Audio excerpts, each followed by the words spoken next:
Juan Kapitulo 20.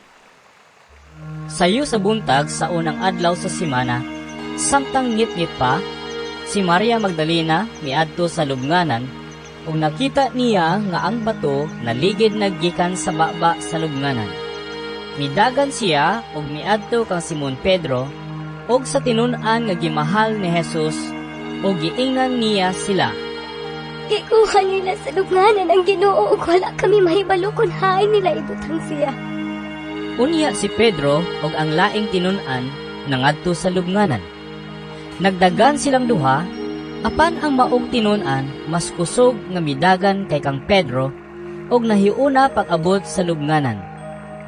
Milili siya sa lubnganan ug iyang nakita ang panapton nga lino, apan wala siya mosulod.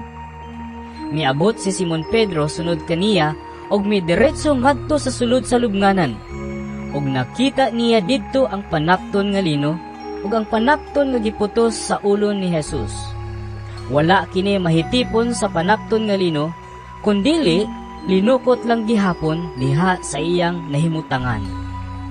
Unya, kadtong tinun-an nga nahiuna pag-abot sa lubnganan, misulod usab ug nakakita siya og mituo.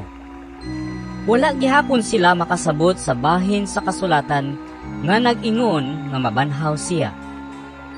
Unya, na mauli ang mga tinun-an.